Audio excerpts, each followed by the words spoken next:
What happens when the man who promised to love you forever, the millionaire who gave you a life of unimaginable luxury, tells you to your face that the life of your unborn child isn't worth the money in a sterile hospital corridor with the clock ticking on a life-saving surgery? One woman is shattered by her husband's icy words. She's alone, pregnant, and facing an impossible choice. But in her darkest hour, a shadow from the past emerges. A mysterious man with a suitcase full of cash and a secret that could destroy everything. This isn't just a story about money. It's about the price of love, the cost of betrayal, and a rescue that came from the most unexpected place imaginable. The penthouse felt less like a home and more like a museum exhibit on wealth. Perched 50 stories above the glittering chaos of the city, every surface in Julian Croft's apartment was either polished marble, gleaming chrome, or rare imported wood. It was a space designed to be admired, not lived in. And lately, Amelia Croft felt more like one of its acquisitions than its mistress. She traced the rim of a porcelain teacup, her gaze lost somewhere in the sprawling metropolis below. 6 months pregnant, she felt a profound and growing disconnect from the woman she was a year ago. That woman, a passionate art curator with a love for dusty archives and impressionist paintings, had been swept off her feet by Julian. He was everything the art world wasn't: decisive, powerful, a titan of finance who moved markets with a single phone call. He'd pursued her with a relentless, dizzying intensity, showering her with gifts, flying her to Paris for a weekend, and making her believe his sharp, calculated world had a space for her softer, more colorful one. She had fallen in love with the idea of him, with the security he represented, and with the rare moments when his guard would drop, revealing a flicker of vulnerability she mistook for depth. Their marriage was a whirlwind of black-tie galas, charity auctions, and carefully curated social events. Amelia played her part, the beautiful, cultured wife, on the arm of the brilliant Julian Croft. But the gilded cage began to feel smaller each day. Julian's affection was conditional, his praise tied to her performance.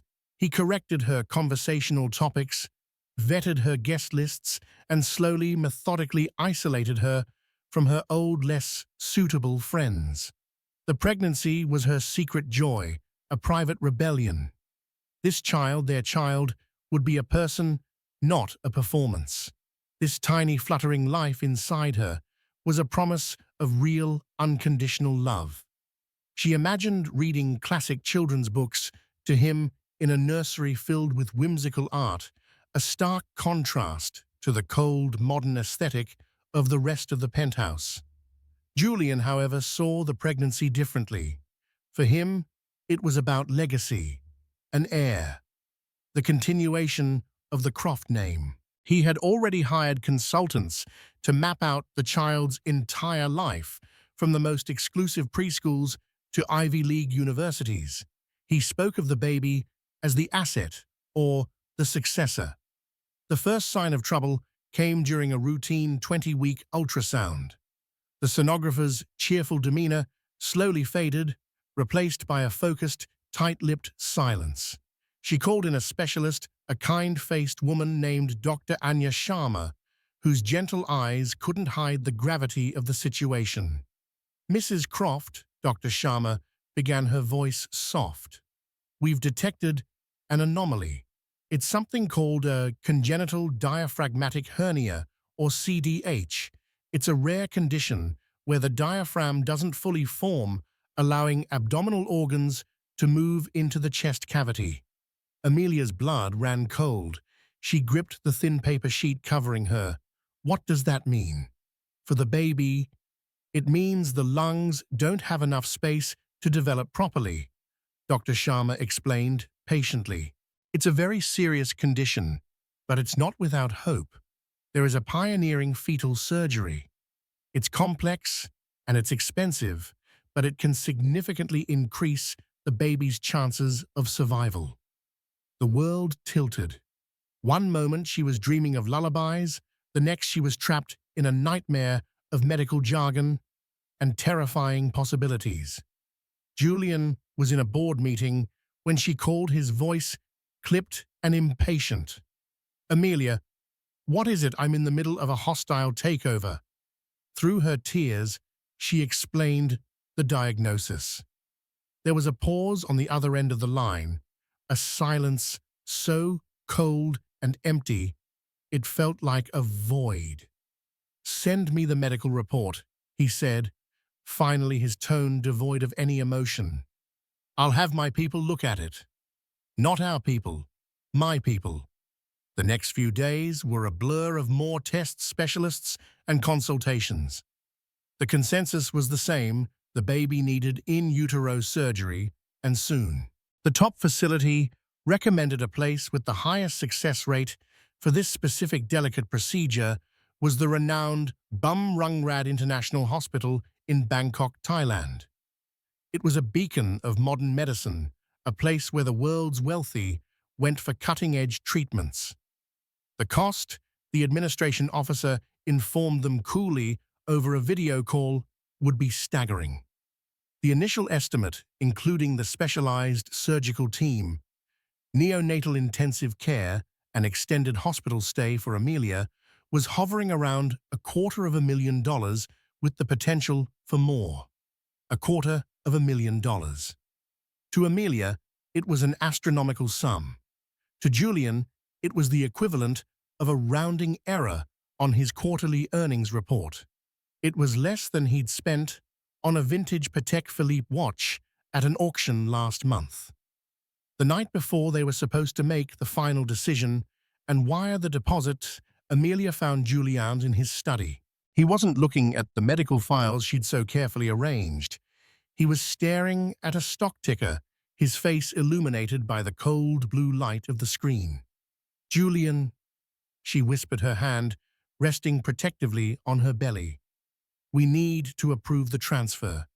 The hospital is waiting." He didn't turn around. "I've reviewed the data." "The data, Julian, this is our baby, not a balance sheet." He finally swiveled in his high-backed leather chair. His face was a mask of detached calculation. "The prognosis, even with the surgery, is not guaranteed. There's a significant risk of long-term complications, respiratory issues, and developmental delays. The projected cost-benefit analysis is unfavorable." Amelia felt the air leave her lungs. Cost-benefit analysis. Are you listening to yourself? This is our child's life. Emotion has no place in a decision of this magnitude, he said, his voice flat. It is an unacceptable risk. We can try again. The genetic lottery will be more favorable next time. The phrase struck her like a physical blow. The genetic lottery, as if their child was a flawed product to be discarded. The love she thought she had for him curdled into something cold and sharp in her chest. The vulnerability she once saw in him was revealed for what it truly was, a hollow space where a heart should have been. "No," she said, her voice shaking but firm. "You can't be serious."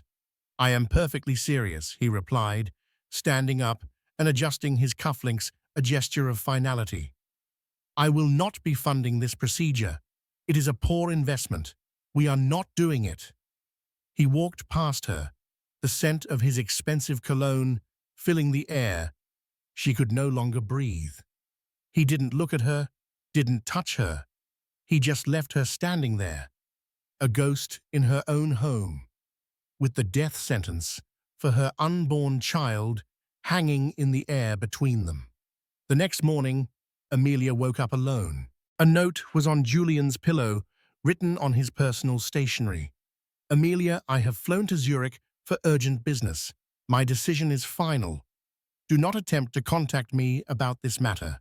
The accounts have been placed on a restricted access protocol. Focus on your own recovery. Julian." her credit cards, the joint accounts. He had cut her off. He hadn't just refused to pay, he had made it impossible for her to pay herself. She collapsed onto the bed, a single guttural sob escaping her lips. It wasn't just about the money anymore, it was about the breathtaking cruelty. He was leaving her and their baby to die. But as the initial shock subsided, something else took its place. A cold, hard fury. He had underestimated her. He saw her as another one of his beautiful, fragile possessions. He was about to learn that she was not. She booked a flight to Bangkok. With the last of her personal savings, a small account Julian had never known about. It was barely enough for the ticket and a few nights in a cheap hotel, but it was a start. She was going to that hospital. She was going to stand on their doorstep and beg if she had to. She would not let her child die because of a poor investment. The sterile, air-conditioned chill of Bumrungrad International Hospital was a world away from the humid, chaotic energy of the Bangkok streets. The hospital lobby was more like a five-star hotel with plush seating, a concierge desk, and a quiet hum of hushed, multilingual conversations. Wealthy patrons from the Middle East, Europe, and Asia drifted through the halls, their faces etched with worry, but secure in the knowledge that money could buy the best care on the planet. For Amelia, it was a palace of unattainable hope. She had spent the last 48 hours in a daze of desperation. Her small hotel room felt like a prison cell, the city outside a taunting reminder of her isolation. She had tried calling Julian's private number, but it went straight to a disconnected tone. She called his office, only to be stonewalled by a phalanx of secretaries who had clearly been given their orders. "Mr. Croft is unavailable," they repeated in a monotonous loop. She even called her mother-in-law, Amelia Croft, a woman as cold and imposing as her son, who had listened silently before, saying, "Julian is a logical man, Amelia. Perhaps you should listen to his judgment," and hanging up. Now, she stood before the International Patient Admissions Desk, her hands trembling as she clutched her medical file. The administrator, a polished woman in a crisp uniform, looked at her with a mixture of pity and professional detachment. "Mrs. Croft," the woman said, her Thai accent soft, but her words firm. "We have your file, and Dr. Somsak, our head of fetal medicine, has reviewed it. He agrees that time is of the essence. However, we cannot proceed with scheduling the surgery without the required deposit." "I know," Amelia said, her voice barely a whisper. I'm trying to arrange it. There's been a problem with the bank transfer." It was a weak lie, and they both knew it. "The deposit is 7,500,000 Thai baht." The administrator stated, the number sounding even more impossible in the local currency. "We require it 24 hours prior to the procedure. Dr. Somsak's schedule is very tight. If we cannot confirm the funds by this afternoon, we will have to give the surgical slot to the next patient on the waiting list." Tears pricked at Amelia's eyes. The next patient. Another family, another life, hanging in the balance. But this was her baby. "Please," she begged, leaning forward, the professional facade of the room, making her desperation feel all the more raw and out of place. "Isn't there anything you can do, a payment plan, anything?" The administrator's expression softened, but her hands were tied. "Ma'am, our policy is absolute. I am very sorry." Defeated, Amelia stumbled away from the desk. She found an empty chair in a secluded corner of the sprawling lobby, away from the hopeful families and the confident stride of the doctors. She pulled her knees to her chest, hiding her face as the silent tears began to fall. The weight of it all was crushing her. She had failed. Her baby was going to die because his own father, a man who could buy a hospital wing without noticing the expense, had deemed him worthless. The future she had dreamed of, the nursery, the bedtime stories, the tiny hand in hers, was dissolving into a grey, featureless fog.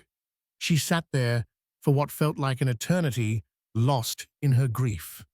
She didn't notice the man who sat down in the chair opposite her. He didn't speak at first, simply sat there, creating a quiet, unobtrusive presence. After a few minutes, a calm, deep voice broke through her sorrow. "Mrs. Croft." Amelia looked up, startled. Her vision was blurry with tears. She saw a man in his late 30s, dressed not in the flamboyant designer labels Julian favored, but in a simple, well-tailored dark grey suit. He had kind, intelligent eyes that held a hint of a storm deep within them. His face was handsome, but it was a face etched with experience, not privilege. There was a quiet intensity about him that was both unnerving and strangely comforting. "I'm sorry," she mumbled, wiping her eyes. "Do I know you?" "No," he said, his voice even. "But I know your husband. My name is Marcus Vance." The name meant nothing to her. Julian had never mentioned a Marcus Vance. I don't understand." "Julian and I were business partners a long time ago." Marcus said, his gaze unwavering. "He's not a man who likes to be reminded of his past." He gestured towards the admissions desk. "I overheard your conversation. The surgery for your child." Amelia stiffened. She felt a flush of shame, of being exposed in her moment of ultimate vulnerability. "Please, I'd rather not talk about it." "Julian refused to pay, didn't he?" It wasn't a question. It was a statement of fact. Amelia flinched as if he'd struck her. She couldn't form a reply, only nodding mutely, a fresh wave of tears, threatening. Marcus's expression didn't change, but a muscle in his jaw tightened. He seemed to understand Julian in a way that chilled her to the bone. He reached down beside his chair and lifted a heavy-looking, black aluminum briefcase onto his lap, the kind with combination locks. With a few deft clicks, he opened it. He turned the briefcase towards her. Amelia gasped, her hand flying to her mouth. It was filled with cash, neat, tightly packed stacks of US dollars. It was an impossible amount of money, more than she had ever seen in one place. It was a ransom, a fortune, a miracle. Who are you?" she stammered, her mind reeling. "I'm a man who believes debts should be paid," Marcus said softly, his eyes locking onto hers. "Julian Croft owes me a great deal, more than this. Consider this a down payment." He closed the briefcase and stood up. "That should be more than enough to cover the deposit and any initial complications. Go back to the desk. Tell them you wish to pay in cash." He held the briefcase out to her. It was heavy, solid, real. This wasn't a dream. "I can't," she whispered, overwhelmed. "Why would you do this?" "Because no child should have to pay for the sins of their father," he said, his voice laced with an old, deep-seated anger that was clearly directed at Julian. "And because I know what it feels like to have everything taken from you by that man. Go. Don't waste any more time." Without another word, he placed the briefcase on the chair beside her, gave a slight formal nod, and walked away. He didn't look back. He just disappeared into the flow of people in the lobby, leaving Amelia sitting there with a fortune at her feet and a whirlwind of questions in her heart. For a moment, she was paralyzed. Then the administrator's words echoed in her head, "We will have to give the surgical slot to the next patient." Adrenaline surged through her. She grabbed the handle of the briefcase, its weight a shocking, grounding reality. She walked back to the admissions desk, her stride no longer defeated, but purposeful. The administrator looked up, her eyes widening in surprise as Amelia heaved the heavy case onto the marble countertop. "I'd like to pay the deposit," Amelia said, her voice clear and strong. "In cash." The stunned silence that followed was the most satisfying sound she had ever heard. The surgery was a success. For 8 agonizing hours, Amelia had paced the private waiting room. The hospital had provided a space as luxurious as it was sterile. Her friend from her university days, Chloe, had flown in from Singapore. On the first available flight, a whirlwind of righteous fury and fierce loyalty. Chloe, a sharp-witted journalist who had always been wary of Julian, now held Amelia's hand, her presence a solid anchor in the storm. When Dr. Somsak finally appeared, his surgical mask hanging around his neck and his face tired but smiling, the relief was so overwhelming that Amelia's knees buckled. "The procedure went as well as we could have hoped," he announced. "We were able to reposition the organs and place the balloon in his trachea. The next few weeks are critical for lung growth, but the first and most difficult step is over." "He's a little fighter." A boy. Amelia wept, not with sorrow, but with a tidal wave of gut-wrenching, soul-cleansing relief. In the days that followed, a new reality set in. Amelia was confined to the hospital for monitoring her world, shrinking to the size of her room. The rhythmic beep of fetal heart monitors her constant companion. The cash from Marcus Vance's briefcase had been counted, verified, and deposited, creating a small stir among the hospital's administrative staff. They now treated her with a deferential curiosity, the woman whose anonymous benefactor had paid for a miracle in cash. Julian, meanwhile, had finally shown his hand. A courier delivered a thick envelope to her hospital room. Inside were divorce papers already signed by him. His petition cited irreconcilable differences, and in a move of pure, calculated malice, included a motion to contest paternity, demanding a DNA test after the child's birth.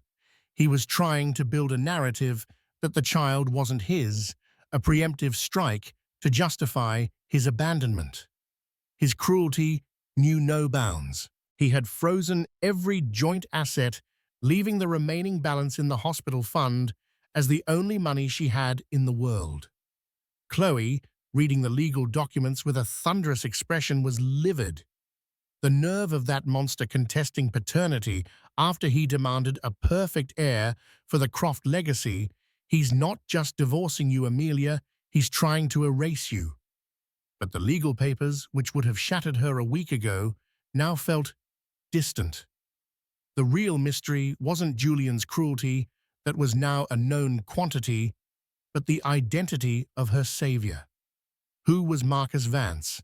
2 days later, he provided the answer himself. He appeared at her hospital room door, holding a small bouquet of white orchids. He looked just as he had in the lobby, calm, composed, but with that same deep, turbulent energy beneath the surface. Chloe immediately stood up, her posture protective. "Can we help you?" "My name is Marcus Vance," he set, his eyes on Amelia. "I came to see how you and your son are doing." Amelia's heart hammered in her chest. "Mr. Vance, I don't know how to thank you. You saved my baby's life." "I'm glad to hear the surgery was a success," he said, placing the orchids on her bedside table. "And please call me Marcus." Chloe, ever the journalist, cut straight to the chase. "Who are you? And why give a stranger $250,000? Marcus pulled a chair over, his movements deliberate. He looked at Amelia, his gaze searching as if gauging her strength. "I told you Julian and I were partners," he began, his voice low. "It was 10 years ago. I was young, ambitious, and frankly, a little naive. I had developed a proprietary algorithm for high-frequency trading. It was revolutionary at the time. I needed capital to launch it, and a mutual acquaintance introduced me to Julian Croft. He paused, a shadow of a bitter memory crossing his face. Julian was brilliant. He saw the potential immediately. We formed a company. I was the brains, the innovator. He was the finance guy, the rainmaker. For a year, it was perfect. We were making incredible returns. I thought we were building an empire together. I trusted him. He wasn't just my business partner. I considered him my friend. Amelia listened, captivated, a portrait of her husband emerging that was both completely alien and horribly familiar. The algorithm was the company's sole asset, Marcus continued. It was locked down on a secure server accessible only by the two of us. One weekend, while I was out of the country visiting my sick mother, the server was breached. The algorithm was stolen. By Monday morning, our company was worthless. Our clients panicked. Our backers pulled out. We were ruined. And you think Julian did it? Chloe asked, leaning forward. I don't think. I know, Marcus said, his voice turning to steel. The breach was internal. It was made to look like a corporate espionage job, a hack from a rival firm. But the digital forensics, which I paid for out of my own pocket after I had lost everything, showed the download originated from an IP address traced back to a private holding company. A holding company that Julian, through a series of shell corporations, secretly controlled. Amelia felt a wave of nausea. He stole my work, my creation, and sold it to a major investment bank in Switzerland for a fortune. That sale was the foundation of his wealth, the money he used to build Croft Enterprises, the money that bought your penthouse, your clothes, the life he gave you. It was all built on my ruin. He didn't just steal my company, he stole my future. I was forced into bankruptcy. I lost my home. The scandal made me untouchable in the financial world. He erased me. The word erased hung in the air, the same word Chloe had used to describe what Julian was trying to do to Amelia. How did you come back from that? Amelia asked, her voice barely a whisper. A flicker of a pained smile touched Marcus's lips. Slowly, painfully, I left the country, took on a new name for a while. I worked odd jobs in technology consulting in places where the Croft name meant nothing. I saved every penny. I never stopped innovating.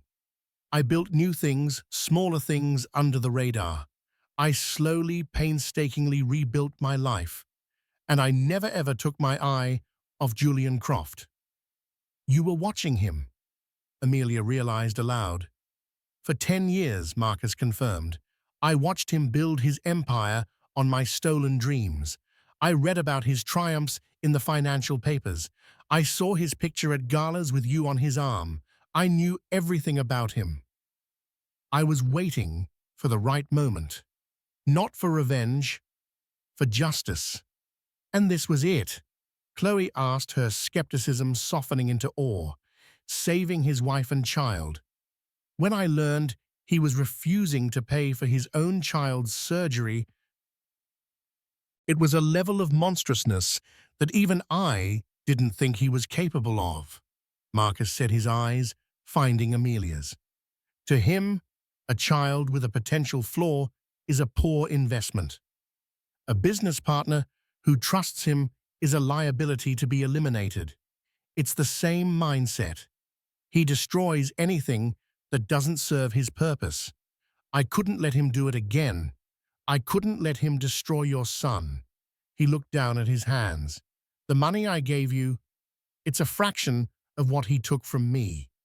But using it to save a life he was willing to throw away, that felt like the only meaningful way to get a piece of my own back. Silence filled the room, thick with the weight of his decade-long struggle. Amelia finally understood. This wasn't charity. It wasn't random kindness.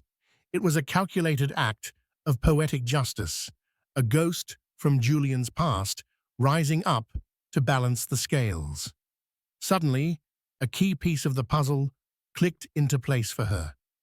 Julian, he found out about the CDH before the specialist told me, didn't he? She asked, a horrifying suspicion dawning. Marcus nodded slowly. Julian leaves nothing to chance. For a man obsessed with a perfect heir, I'd bet my life he paid for advanced, off-the-books genetic screening the moment you were pregnant. The kind that flags any potential abnormalities long before a standard ultrasound would. He knew about the baby's condition for weeks. He was just waiting for the official diagnosis to play his hand. The final piece of his monstrous plan was laid bare. He hadn't reacted in shock. He had been prepared. His refusal wasn't a spontaneous act of cruelty, but a premeditated strategy. He wanted to discard her and the flawed baby so he could start over a clean slate with his stolen fortune intact. Amelia looked at the divorce papers on the table, at the cruel, baseless accusation of infidelity. It was all a lie, a smokescreen to hide a truth so vile, so inhuman, that no one would ever think to look for it. The grief and fear she had felt were burned away, replaced by a cold, diamond-hard resolve. He wasn't just going to divorce her. He wasn't going to erase her. He's not going to get away with this, she said. Her voice quiet, but vibrating with a newfound strength. He picked a fight with the wrong mother. Marcus Vance looked at her, and for the first time, he gave a genuine, full smile. No, he said. He certainly did not. The journey back to the penthouse was a strange pilgrimage into a past that felt a lifetime away. As the taxi cut through the city's bustling streets, Amelia stared out at the blur of life, yet her focus was entirely inward. She was a different woman from the one who had fled this city in a desperate, tear-soaked haze.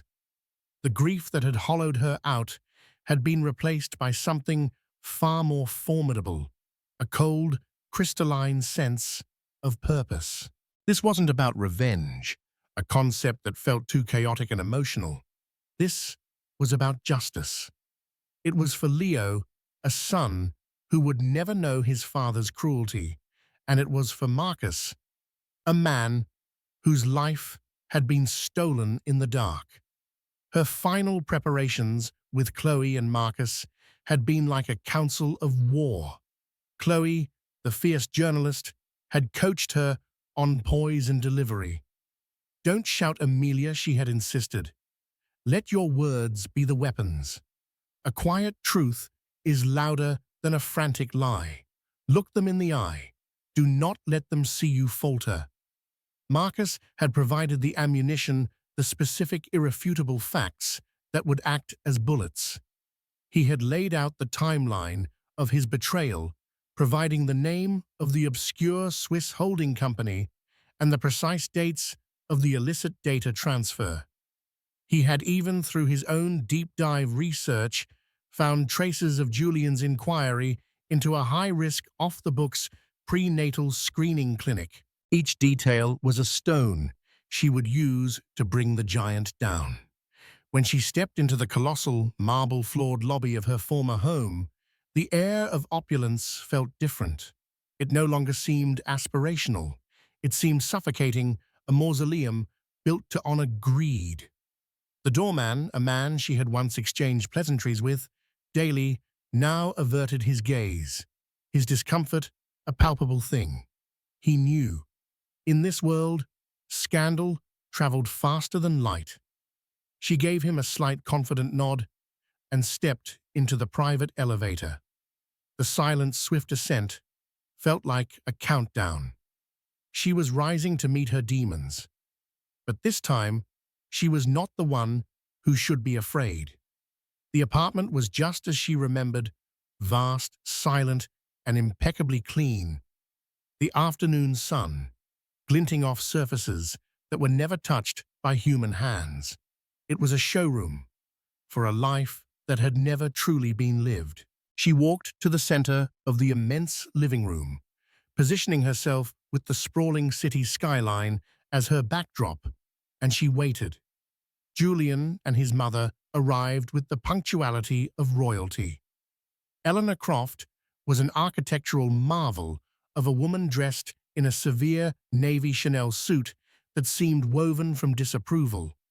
Her silver hair was coiled into a perfect chignon, and her gaze was as sharp and cold as the diamonds on her fingers. Julian walked beside her, radiating a smug, predatory confidence. He had won.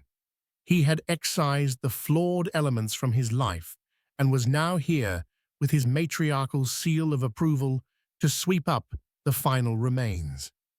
He saw Amelia standing there, her posture straight, her expression unreadable, and he mistook her composure for resignation. "Amelia," he began, his voice a silken sheath over a steel blade of condescension.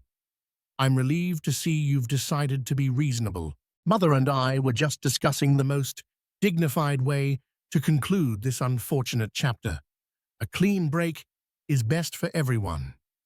"Unfortunate is one word for it," Eleanor added, her eyes sweeping over Amelia in a clinical assessment that found her utterly wanting.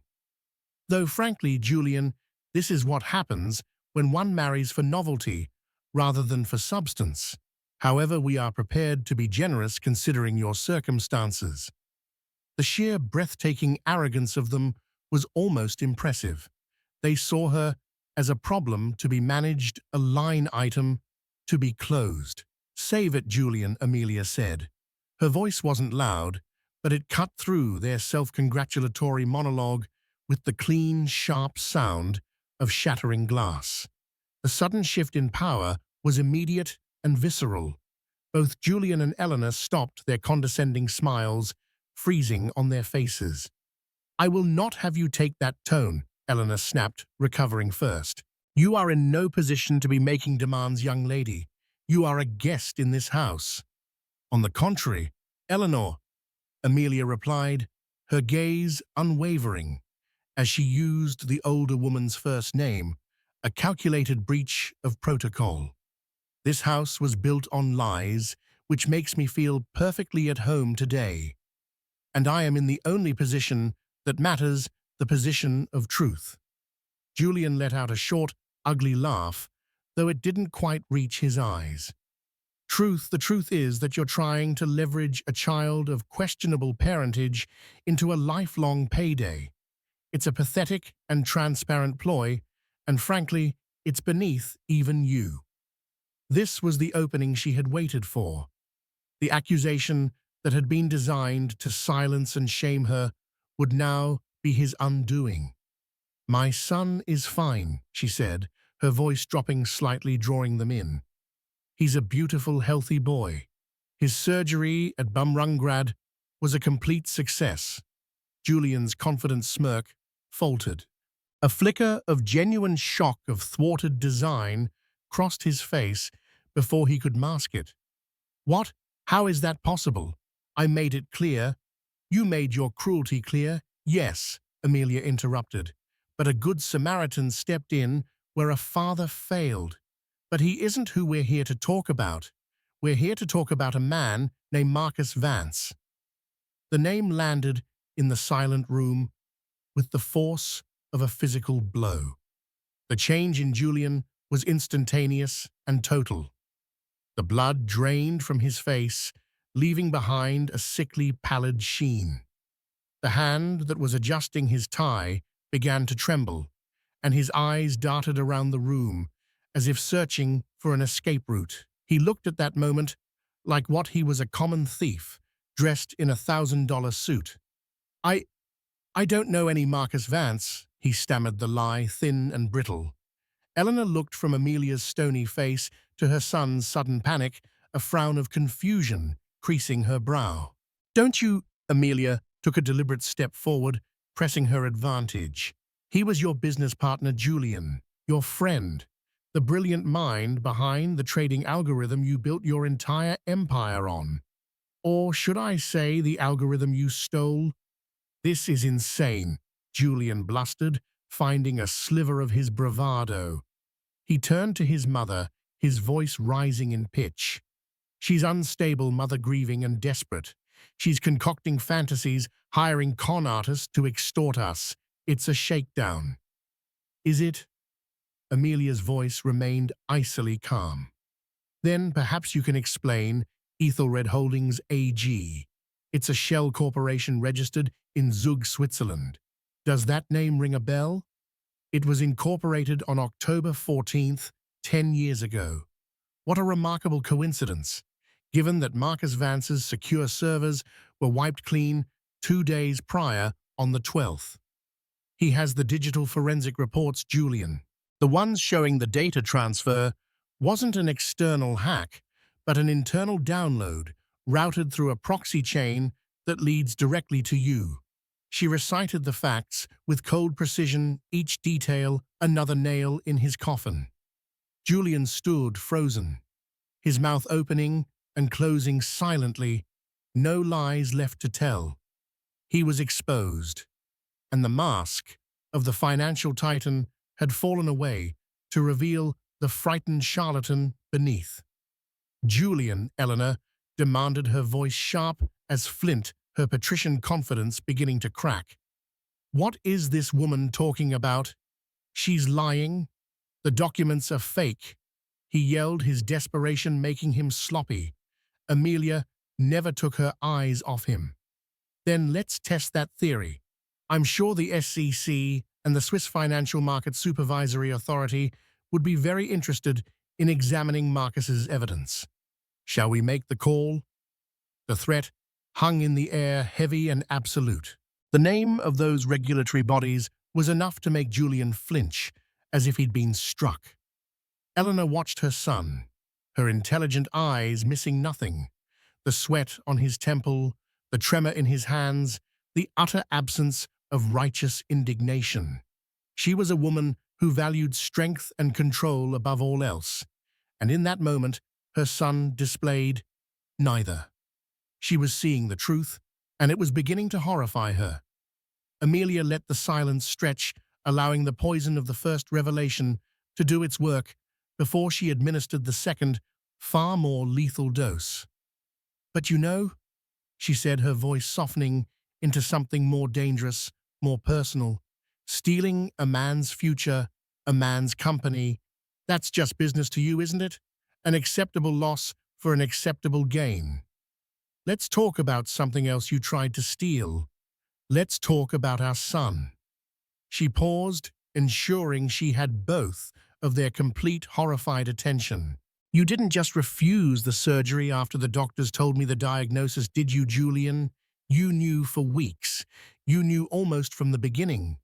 She saw the final flicker of defiance die in his eyes, replaced by pure animal terror. You paid for a private screening at the Genesis Clinic in New York. She continued, her voice a low, damning indictment. A high-risk, off-the-books genetic sequencing test.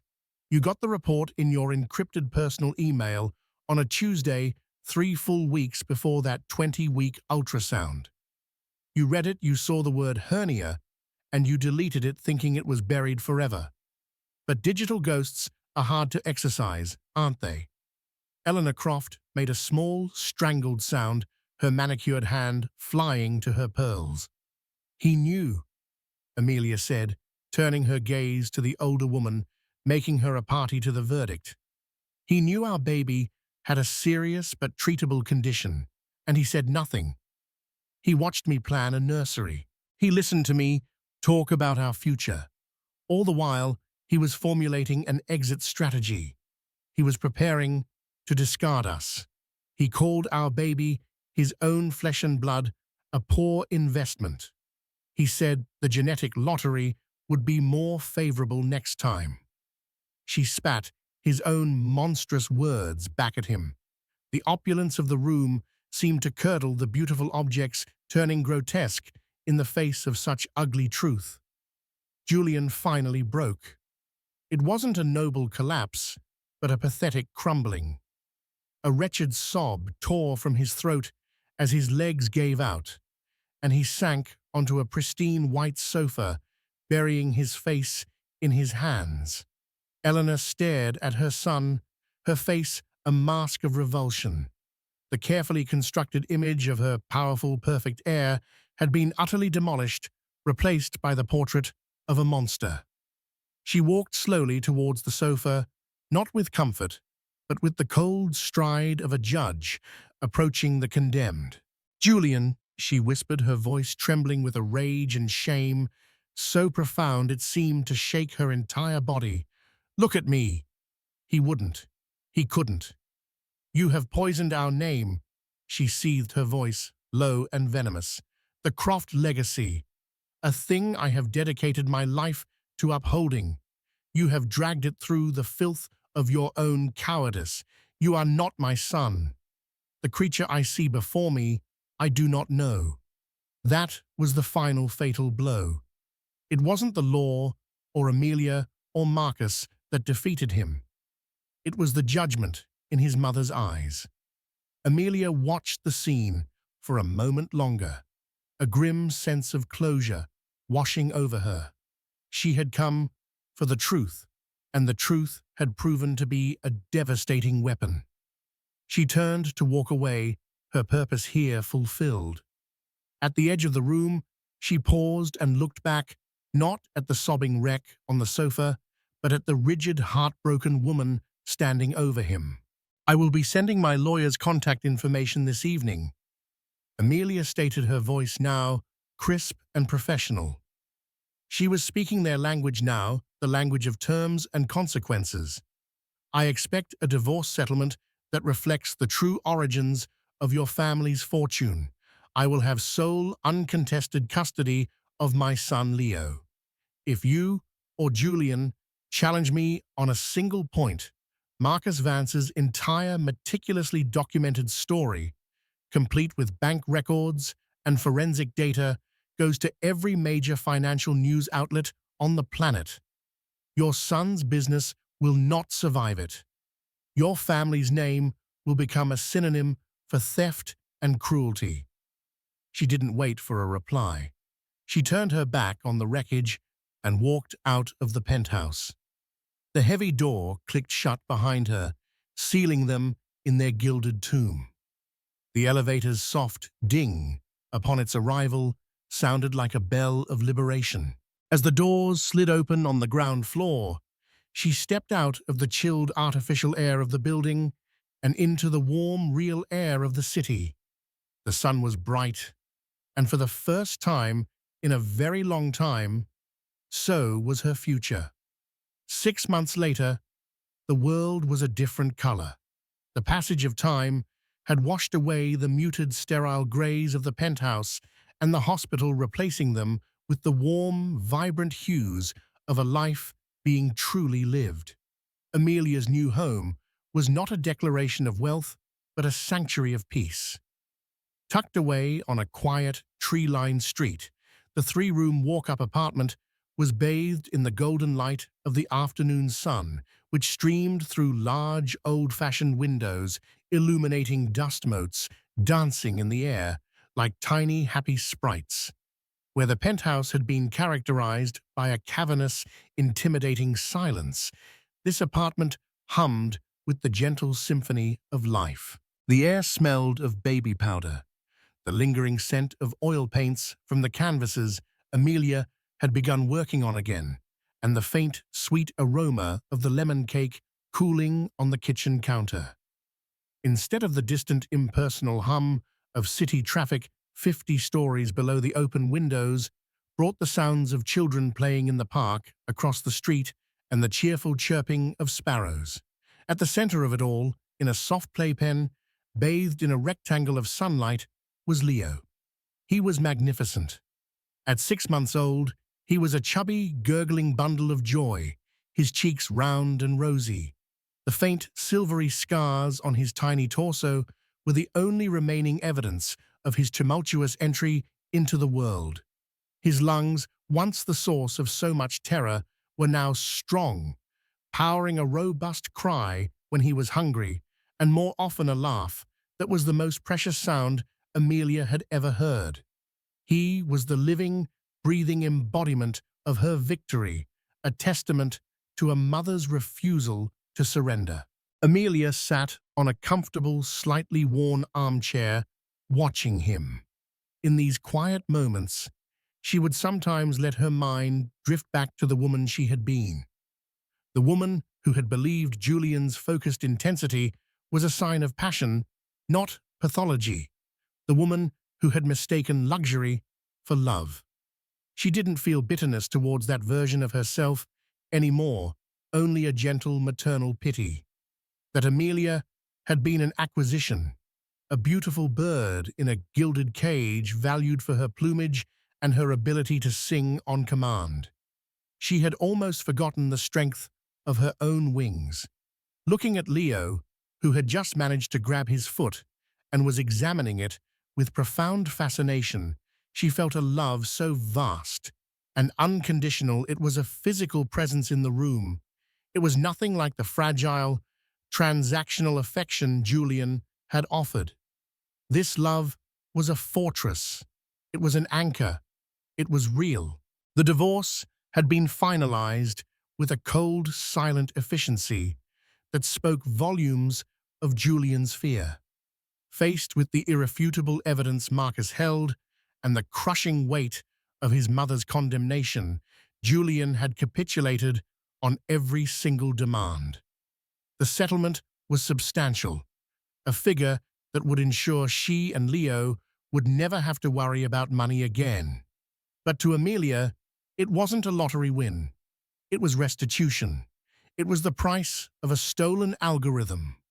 The penalty for a decade of lies and the blood money Julian had been willing to save by sacrificing his son. She had taken a portion of it, and with Marcus's quiet guidance, established a foundation. She called it Leo's Light. Its mission was simple: to provide immediate financial grants to families who, like her, were facing the terrifying diagnosis of CDH and the crippling costs of fetal surgery. The first thank you letter she had received, a tear-stained note from a young couple in Ohio, was taped to her refrigerator. It meant more to her than all the diamonds Julian had ever bought her. As for Julian himself, he had simply faded. Chloe, ever the journalist, would occasionally forward her a clipped headline.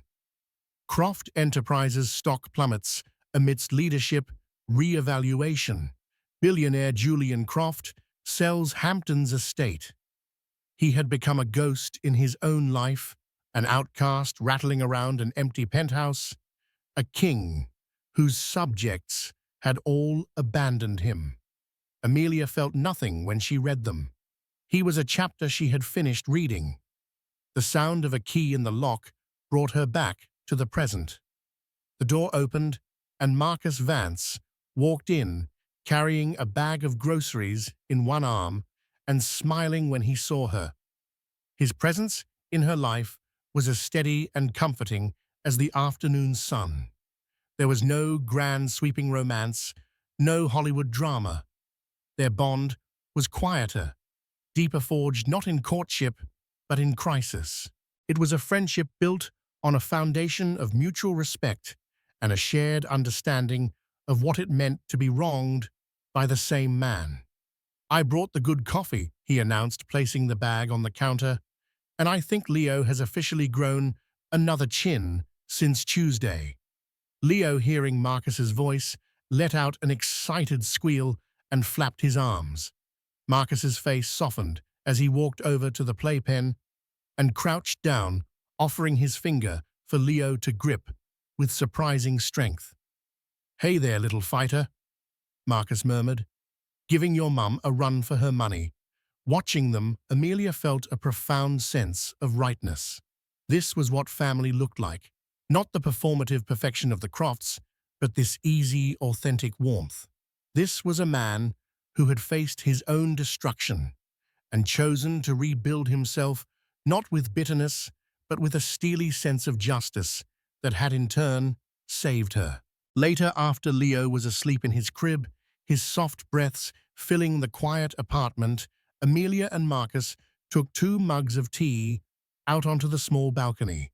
It overlooked the park, and the setting sun was streaking the sky with brilliant strokes of orange, pink, and purple. They sat in a comfortable silence for a long time, watching the day end. "You know," Amelia said, finally her voice soft, contemplative. "For the longest time, I thought wealth was about having everything. The cars, the clothes, the penthouse. I was so wrong." She turned to look at him, her eyes clear and full of a wisdom she had earned in the fire. "Wealth isn't about what you can buy. It's about what you would refuse to sell." Marcus held her gaze, and a genuine warm smile reached his eyes.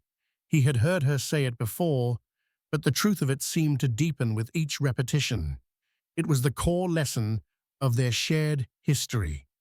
"And what you would fight to save," he added, his voice quiet but firm. A gentle breeze rustled the leaves of the trees below. The last sliver of the sun dipped below the horizon, but it left behind a sky glowing with beautiful lingering light. In that peaceful twilight, 2 survivors sat together, not in the ruins of their pasts, but in the quiet, hopeful dawn of a future they were building together, one built on a wealth that could never be counted, only felt. Amelia's incredible journey shows us that true strength isn't found in a bank account, but in the heart's refusal to give up. Her story is a powerful reminder that our real wealth lies in our integrity, our courage, and the love we fight to protect. Julian had millions of dollars, but he was poor in all the ways that truly matter. Marcus, who had lost a fortune, proved to be the richest man of all by choosing justice and compassion. What did you think of Julian's shocking decision? Could you ever forgive such a betrayal? And what about Marcus's incredible act of paying a debt by saving a life? Let us know your thoughts in the comments below. We read every single one. If this story of resilience, justice, and a mother's unwavering love moved you, please give this video a like, share it with someone who needs to hear a story of hope, and be sure to subscribe to our channel for more unforgettable stories that will stay with you long after the screen goes dark. Thank you for watching.